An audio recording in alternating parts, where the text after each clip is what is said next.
قال لقمان لابنه وهو يعظه یا مشرک باللہ ان الشرک لظلم عظیم.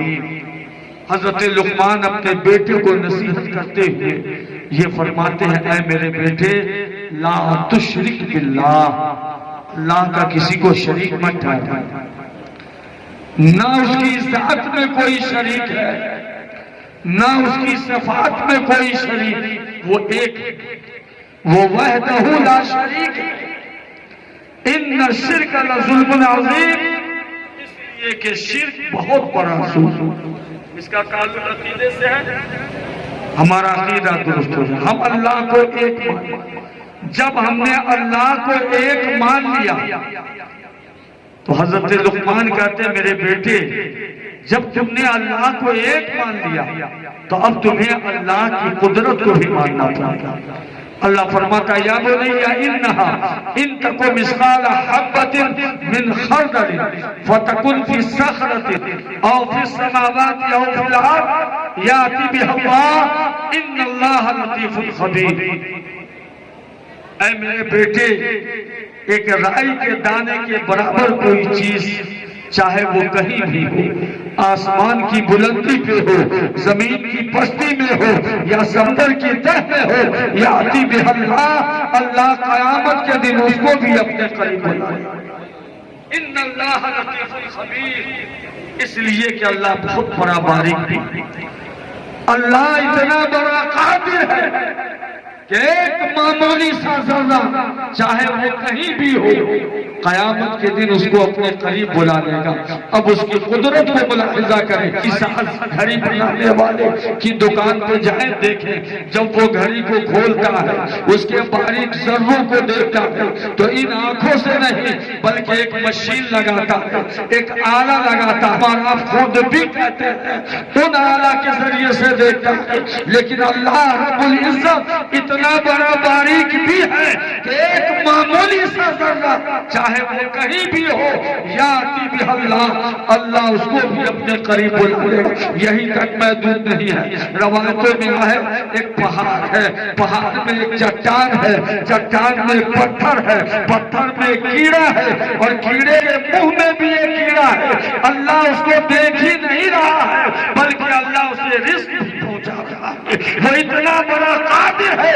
اب بندہ مومن اگر اللہ کی قدرت کو اس طریقے سے مانے گا تو اگر وہ گناہ کوئی بند کمروں میں کر رہا ہو یا ہوائی جہاز میں کر رہا ہو یا سمندر کی تہ میں کر رہا ہو، اگر اللہ کی قدرت کو مانتا ہے وہ گناہوں سے باز آتا ہوا صرف اللہ کی قدرت کو. یہ باپ بیٹے کی گفتگو تھی. بہرحال ہمارا عقیدہ درست ہو گیا تو اب دوسری چیز جو ہمیں درست کرنا ہے وہ اپنے اعمال کو بہتر بنانا. اعمال کے بارے میں حضرت لقمان کہتے ہیں بیٹے سے یا بنی اقم الصلاۃ وامر بالمعروف وانہا عن المنکر واصبر علی ما اصابک ان ذلک من عزم الامور. اے میرے بیٹے نماز قائم کرو. اب فرماتے ہیں کہ جب تم نماز قائم کر لو، پڑھنے لگو تو اب تمہاری ذمہ داری کم نہیں ہوتی، ذمہ داری اور بڑھ جاتی ہے. کیا ذمہ داری بڑھتی ہے؟ فرماتے ہیں وَأَمُرْ بِالْمَعْرُوفِ، دوسروں کو بھی نیکی کی دعوت دو، وَنَهَا الْمُنْکَرَ، اور دوسروں کو بھی برائی سے روکو. آگے اللہ فرماتا ہے وَاصْبِرْ عَلَىٰ مَا أَصَابَكَ إِنَّ ذَلِكَ مِنْ عَزْمِ الْأُمُورِ. یہ جو کام ہے بہت اہم کام ہے.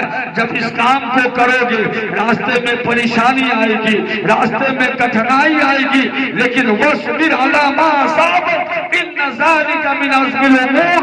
آنے والی ساری پریشانیوں پر صبر کرنا ہے، یہ کام بہت اہم ہے. لیکن یہی کام ہم نہیں کرتے. ہم نماز پڑھتے ہیں، ہم تہجد گزار ہیں، ہمارے گھر میں عورتیں نماز نہیں پڑھتی. ہم عبادت گزار ہیں لیکن ہمارا بیٹا ہے جو جمعے کے دن بھی ڈنڈی مار دیتا ہے، وہ جمعے کی نماز بھی نہیں پڑھتا. تو وَأَمُرْ بِالْمَعْرُوفِ وَانْهَ عَنِ الْمُنْکَرِ، نیکی کی دعوت دو، برائی سے روکو، اپنے گھر میں بھی نیکی کی دعوت دو، تم خود نماز پڑھو، اپنی اولادوں کو بھی نیکی کی دعوت دو، اپنی اولادوں کو بھی برائی سے روکو۔ کہتے ہیں یہ کام بہت اہم ہے اور واقعی اہم ہے۔ جب تک آپ خود نماز پڑھ رہے ہیں زمانے کو تکلیف نہیں ہوگی، زمانے کو اعتراض نہیں، لیکن جب دوسروں کو دعوت دو گے اب زمانہ مخالفت کرے گا۔ ہمارے اولاد کے آقا اعلان نبوت سے قبل غار حرا میں جاتے ہیں، اللہ کی عبادت کرتے ہیں، کئی روز تک غار حرا میں اللہ کی عبادت کر رہے ہیں۔ جو عبادت کا طریقہ ہے، کوئی امین کہہ رہا ہے، کوئی صادق کہہ رہا ہے، لوگ اپنی امانتیں آپ کی بارگاہ میں جمع کر رہے ہیں، لیکن جیسے ہی میرے مصطفیٰ نے کہا تھا یا ایھا الناس قولوا لا الہ الا اللہ تفلحوا، اے لوگوں تم کلمہ طیبہ لا الہ الا اللہ پڑھو کامیاب ہو جاؤ گے۔ وہی کفار مکہ جو آپ کی تعریف کر رہا تھا اب گالیاں دے رہا ہے، اپنی امانتیں رکھتا تھا اب وہ جادوگر کہہ رہا ہے، وہ ساحر کہہ رہا ہے۔ تو جب تک خود نمازیں پڑھ رہے ہو زمانے کو تکلیف نہیں ہوگی، لیکن جب دوسروں کو دو گے اب زمانے کو تکلیف۔ یہ کام بہت اہم کام ہے لیکن یہی کام ہم نہیں کرتے۔ تو ہم خود نمازیں پڑھیں، دوسروں کو بھی نیکی کی دعوت، وَاصْبِرْ عَلَىٰ مَا أَصَابَكَ۔ تو یہ تو نہیں کہ ہمارے اعمال بہتر ہو گئے، عقیدہ درست ہو گئے۔ اب تیسری چیز ہمارا اخلاق بہتر ہونا چاہیے، اور جب تک یہ درست نہیں ہو ہمیں اللہ کی رضا حاصل نہیں ہو سکتی۔ اس میں آج ہمارا بہت پیچھے، اسی پہ تھوڑی سی گفتگو کرتے ہیں۔ یہ اللہ والے آخر اس ہندوستان کی سرزمین پر اسلام کیسے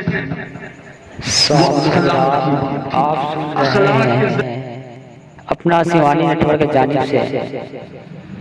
اگر میرے چینل پر نئے ہو تو میرے چینل کو سبسکرائب ضرور کریں، ساتھ میں بیل آئیکن ضرور دبائیں، سب سے پہلے ویڈیو دیکھیں۔